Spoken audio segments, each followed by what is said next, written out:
This is my duty. I'm very, very grateful to give them a chance to see the tools our old people have used, how to build the dhow. We have 50 balloons here in Qatar that are visiting from 17 different countries. People come and join, and they enjoy the hospitality of Qatar.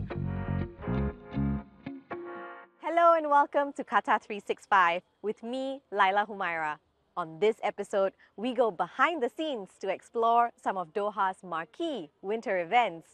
We begin at an annual festival celebrating Qatar's marine heritage. Long before oil and gas, pearls used to be the country's major export. To go deep into the sea, pearl divers would set sail on classic boats that are known traditionally as dhows. And as Adel Halim found out, the Dhow Festival is a reminder to locals and tourists alike of that rich history. These dhow boats have been cruising the Arabian Sea for centuries. Today, their presence is more symbolic than functional. But these traditional sailing vessels once served as a lifeline for people in the region. They were used to fish, dive for pearls, and transport fresh water, fruits, and heavy goods. This rich history was recently on full display for visitors at the 13th Qatar Traditional Dhow Festival. Dhows go back generations in Qatar. Khalid al-Badr's family relied on the sea. He was 8 years old when he first joined his father and grandfather on a boat. But his grandfather had already stopped pearl diving by then, making his last dive in 1948. Collecting pearls was just part of the dangerous and demanding profession.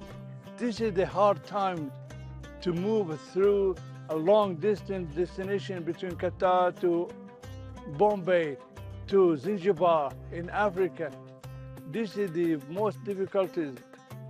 Our goal here is to stabilize something like, but once they move to the deep water, they have to go to the ocean, Indian Ocean. This is the time where they thought they need to be very smart enough to get to the distance by basic tools they have.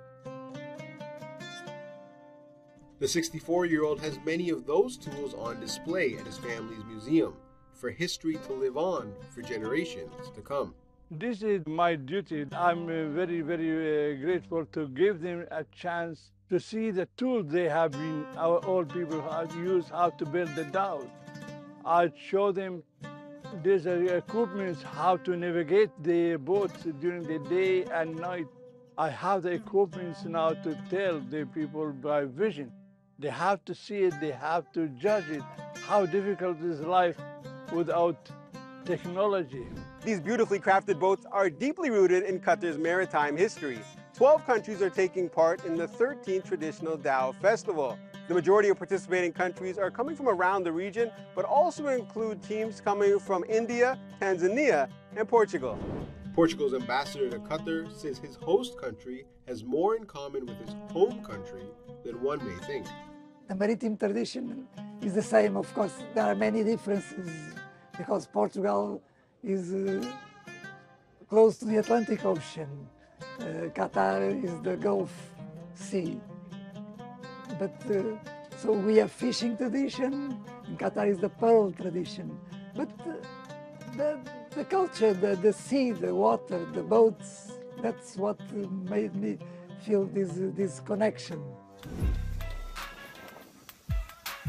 Oman also has a rich maritime heritage. From Mana bin Saif al-Habsi, a festival of dhows has special significance. عند ذكر المحامل يجي خاطري له التاريخ القديم لعمان هو التجارة فيما بين القارات بحكم تاريخ عمان أنه كان وصلة بين قارات آسيا وأفريقيا وأيضا وصل لأكثر من بحر خليج عمان والمحيط الهندي والبحار القريبة. لذلك مصطلح المحامل يعني يقول اللي هو التجارة التي كانت في المستقبل التي كانت في الماضي. Back at the Al-Badr Museum, Khalid hopes memories of the past always remain present. Let them come and see by vision how the boat is built, how they're communicating the people from different countries, how they are selling in the market, bargaining the price, and a lot of things which is gone, but it is really worth a visit. Qatar may not be the first place you think of when you hear Winter Wonderland, but for the second year in a row, it's the place to be for the festive season. With more than 50 rides and attractions, like the giant Ferris wheel behind me, the Lusail Winter Wonderland has an exciting lineup of family-friendly activities for visitors of all ages. I got a special tour of this sprawling theme park with Marwan Dimas, Chief Marketing and Sales Officer at Estithma Holding, for a look at how Lusail Winter Wonderland stands out as a one-of-a-kind attraction in the region. So Marwan, thank you for having us on this cool but busy evening, it seems. Yeah. So Lusail Winter Wonderland is one of Qatar's newest theme parks, Yes. but it's also one of the first in the region, right? The first of its kind in the region. Oh, we have a lot. Of course, we have the iconic rides that are from the beginning, from last year. You see behind us the Ferris wheel. This is the highest Ferris wheel. It's 51 meters high. This is 93,000 square meters. Between rides, activities, and games, this is something around 80 rides and games. Yeah, it's fun. It's fun. I think it's one of the most amazing projects of our company. If you look at the lights, at the vibe, at the ambiance, it always feels nice and cool to be here. And we know that Qatar, of course, is a premium tourist destination all year round. But what makes winter so special to be in this country? The weather, of course. This is, and I say, discover winter in Qatar. So, as you can see, the weather is good. Everybody's out. All the activities, the country has been doing a lot of effort and change in the past several years just after the FIFA.